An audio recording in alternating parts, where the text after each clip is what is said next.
नमस्कार मित्रांनो, motor talk मराठीमध्ये मी ऋषिकेश तुमचं सहर्ष स्वागत करतो। मित्रांनो, आजचा महत्त्वाचा मुद्दा म्हणजे असा की स्क्रॅप पॉलिसी नक्की काय आहे आणि याचा फायदा कसा करून घ्यायचा आहे। सर्वात पहिला आपलं जाणून घ्या की 15 वर्ष झालेल्या गाड्या स्क्रॅप मध्ये निघणार आहेत। प्रत्येक गाडीला स्क्रॅप करायला लागणार आहे। आपल्या गाड्या जर समजा गावाखेड्याचे लोक आहेत जे बरेच टू व्हीलर असतील किंवा फोर व्हीलर असतील, गाड्या जुन्या झाल्यानंतर रिपासिंग करत नाहीयेत किंवा इव्हन काही प्रॉब्लेम असतील, तर लक्षात एक गोष्ट घ्या की आपली गाडी आता स्क्रॅप होणार आहे। पण स्क्रॅपचा फायदा कसा करून घ्यायचा हे तुम्हाला ह्या व्हिडिओमध्ये नक्की समजणार आहे। तर चला तर या व्हिडिओला सुरुवात करूयात। माझं नाव ऋषिकेश, तुम्ही पाहताय मोटर टॉक मराठी। चला मित्रांनो, सर्वात पहिलं जाणून घ्या की गव्हर्नमेंटने स्क्रॅप पॉलिसी नक्की काय आणली आहे। प्रत्येक गाडीला आता स्क्रॅप होणार आहे, प्रत्येक गाडी स्क्रॅप होणार आहे म्हणजे नक्की काय होणार आहे, याला फायदा आपल्याला कसा करून घ्यायचा। तर मित्रांनो, गव्हर्नमेंटने ही स्क्रॅप पॉलिसी आणली आहे, त्याच्यावरती आपल्याला नवीन गाडी खरेदी करताना जवळपास 25 ते 35% डिस्काउंट शिवाय कॅशबॅक मिळणार आहे। आणि हा कॅशबॅक कसा मिळवायचा तर हे या व्हिडिओमध्ये सांगणार आहे। जी गाडी आपली 15 वर्ष 20 वर्ष जुनी झालेली आहे त्या गाडीला स्क्रॅप करायचं, पण कसं करायचं, लिगलीच करायचं। सर्वात पहिलं काय करायचं, आपल्याला नवीन गाडी खरेदी करायची, पण जुनी गाडी बाहेर न विकता स्क्रॅप ऑर्डरचा फायदा घेऊन, स्क्रॅप पॉलिसीचा फायदा घेऊन त्या गाडीचा नवीन गाडी घेताना फायदा करून घ्यायचा।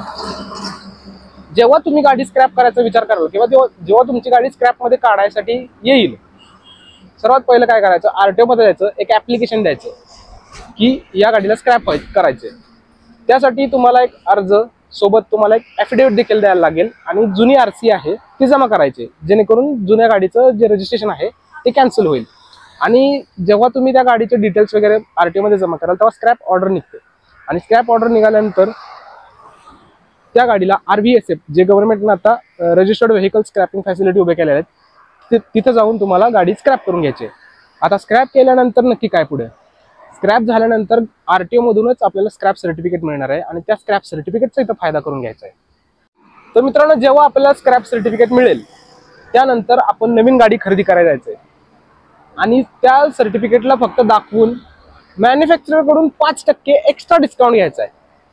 फेस्टिव्ह डिस्काउंट असतात ते ठीक आहेत, पण एक्स्ट्रा डिस्काउंट स्क्रॅप सर्टिफिकेटमुळे 5% तर मिळणारच आहे, शिवाय 25% अजून डिस्काउंट मिळणार आहे आणि एक रजिस्ट्रेशन गाडीचं फ्री मध्ये होऊन जाणार आहे। त्याच्यासाठी कोणताही रुपया आपल्याला द्यायला लागणार नाही। आणि 25% डिस्काउंट कुठला, तर जेव्हा तुम्ही गाडी खरेदी कराल, अगदी 10 लाख रुपयाची असो किंवा 50 लाख रुपयाची, 1 कोटींची जरी असली तरी त्याच्यावरती आपल्याला 25% आरटीओ रजिस्ट्रेशन वरती डिस्काउंट मिळणार आहे। जो रोड टॅक्स आपण भरणार आहे त्याच्यावरती 25% डिस्काउंट मिळणार आहे। आणि हा डिस्काउंट कसा मिळवायचा, तर त्यासाठी आपली गाडी जुनी आहे ती स्क्रॅप करून घ्यायची। आता तुम्ही म्हणाल की स्क्रॅप केल्यानंतर आपल्याला फायदा कसा, बाबा आपण गाडी तर भंगारात विकायची, बाहेर विकली असती तरी पैसे भेटले असते, पण अशी जर स्क्रॅप केली तर पैसे कुठून भेटणार। तर मित्रांनो, जेव्हा आपण रजिस्टर्ड व्हेकल फॅसिलिटी मधून गाडी स्क्रॅप करून घेणार तेव्हा तुमची जुनी गाडी आहे त्या गाडीच्या एक शोरूम किमतीच्या 4 ते 6% तुम्हाला पैसे मिळणार आहेत। गाडीच्या वजनावरती नाही भेटणार। भंगारामध्ये जर आपण गाडी विकतो तेव्हा गाडीच्या वजनावरती समथिंग आपल्याला पैसे मिळतील, पण इथं आपण जर गाडी स्क्रॅप केली तर जवळपास 4 ते 6% आपल्याला कॅशबॅक किंवा आपल्याला मोबदला मिळून जाणार आहे। मग मित्रांनो, मला सांगा, नवीन गाडी घेत असताना जुनी गाडी आपण दारात उभी करणे किंवा ती अशी सेकंड हँड मध्ये विकणे किंवा अशी भंगारामध्ये विकणे हे कितपत योग्य आहे। जर आपण गाडी गव्हर्नमेंटच्या पॉलिसीनुसारच जर आता खरेदी केली नवीन गाडी जुन्या गाडीला स्क्रॅप करून, तर आपल्याला भरपूर फायदा होऊ शकतो। शिवाय आता गव्हर्नमेंटने आता जीएसटी देखील कमी केलेला आहे। जो गाड्यांवरती 28% जीएसटी होता तो देखील आता 18% वरती आलेला आहे, म्हणजे नक्कीच गाड्यांच्या किमती देखील कमी झाल्यात।